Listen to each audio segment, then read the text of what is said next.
Hello and warm wishes to all my fellow Americans, wherever you live, whoever you love, and whatever you believe.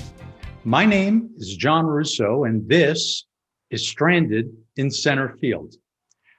Over the past 60 years, Georgia has only voted for Democratic presidential candidates 3 times. The most important long-term political riddle presented by the 2020 presidential election is this. Were Joe Biden's wins in both Arizona and Georgia the beginning of a Democratic blue tide in the Sun Belt, or was 2020 merely a rejection of Donald Trump, the most unpopular president since we started measuring presidential popularity? We'll get our first clues to answer that important question on January 5 when Georgia elects 2 United States senators. This is a critical election for the entire nation as the prize is control of the Senate. But to understand the upcoming Georgia Senate election, one must first understand what happened in the run-up to the 2018 Georgia governor's race. In that contest, then Republican Secretary of State Brian Kemp, the official supervising Georgia's election process, very narrowly defeated Stacey Abrams, who was then the minority leader in the Georgia's House of Representatives. From 2016 to 2018, as Secretary of State, Brian Kemp removed hundreds of thousands of Georgia residents from the voter registration lists. Those who were denied their right to vote were disproportionately African American. So much so that in early 2020, a federal judge reviewed the facts of this matter and sharply rebuked Kemp for his deliberate scheme to suppress votes in Georgia. But by then it was all moot. Kemp's plan had worked and he'd already won the 2018 governor's race. Abrams, understandably, was outraged by Kemp's actions.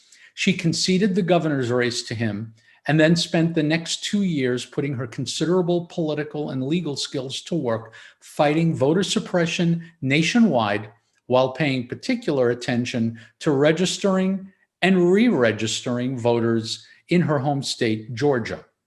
The Biden campaign clearly benefited from Ms. Abrams' efforts over the past 2 years. Now, for years, Democrats, weary of that party's notorious disunity, have quoted 1930s humorist Will Rogers, who famously remarked, "I don't belong to any organized political party. I'm a Democrat." But in this upcoming Georgia Senate election, the often used phrase circular firing squad seems to refer more to the Republicans. There are a lot of people in the Georgia GOP who don't much care for each other, bless their hearts. And the 2 sitting senators, both Republicans, are flawed candidates to begin with. Now let's look at them. One incumbent is first-term Senator David Perdue. Perdue has a reputation for being a little remote from his constituents. Prior to the COVID pandemic, he had not held an open town hall to the public since early 2017. Now, by itself, this is not a huge problem. But this spring, within days of receiving confidential information at a closed-door Senate coronavirus briefing, he bought and sold millions of dollars of publicly traded stock shares in companies likely to be affected by the then-growing pandemic. When your brand has been built primarily on helping Donald Trump drain the swamp, this was not a good look. Speaking of not good looks, Perdue garnered some pretty awful press in July. It seems the Perdue campaign posted an ad all over social media, which featured grainy photos of New York Senator Chuck Schumer and Perdue's Senate opponent, Jon Ossoff, both of whom are Jewish. Those pictures were over an all capital lettered banner that screamed, "Democrats are trying to buy Georgia." The problem? Ossoff's photo had been photoshopped to increase the size of Ossoff's nose. Now, in standard Trumpian fashion, when he was caught, Perdue did not apologize. He blamed someone else, in this case, a third-party vendor, for the anti-Semitic dog whistle, and proclaimed himself the victim and slandered by the entire affair. The other incumbent Republican senator is Kelly Loeffler. She also traded hundreds of thousands of dollars of stock shares based upon insider information she received about the coronavirus through confidential Senate briefings. Okay, standard kind of corruption stuff. Now, here's where it gets spicy. Just last year, Loeffler was named to that Senate seat by who? Governor Brian Kemp, when former Georgia Senator Johnny Isakson stepped down due to ill health. This really angered President Trump and his team of acolytes who had pressured Brian Kemp to name Congressman and Trump attack dog Doug Collins to the seat. Collins was pretty angry too. So angry that he ran in the same November 2020 primary as Loeffler, and it was a bloodbath. Collins attacked Loeffler for having supported Mitt Romney in 2012, which apparently is now a major sin among Republicans. And that attack compelled Loeffler to run as far right as she possibly could. Loeffler's campaign flooded the airwaves in Georgia with an ad, and I'm not making this up, bragging that Loeffler's politics were to the right of Attila the Hun. Did you know Kelly Loeffler was ranked the most conservative senator in America? Yep, she's more conservative than Attila the Hun. Fight China. Got it. Attack big government. Yeah. Eliminate the liberal scribes. More conservative than Attila the Hun. Uh-oh. I'm Kelly Loeffler. I approve this message. I remember when that was a political insult.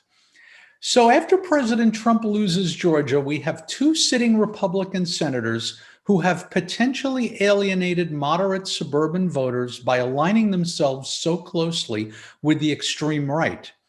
And at the same time, Donald Trump himself will not be on the ballot to bring out high voter turnout among his voting base, thereby helping the incumbents. Remember, in 2018 congressional elections, Donald Trump telling his base to go out and vote for Republicans didn't stop the Republicans from losing dozens of seats in the House of Representatives. What is Donald Trump doing right now in Georgia? Well, his main activity is Twitter thrashing Republican Governor Kemp and Republican Secretary of State Brad Raffensperger for not somehow illegally overturning a legitimate election that went to Biden just several weeks ago. Both Senate candidates, both Perdue and Loeffler, have demanded that their Republican colleague Raffensperger resign because Trump lost.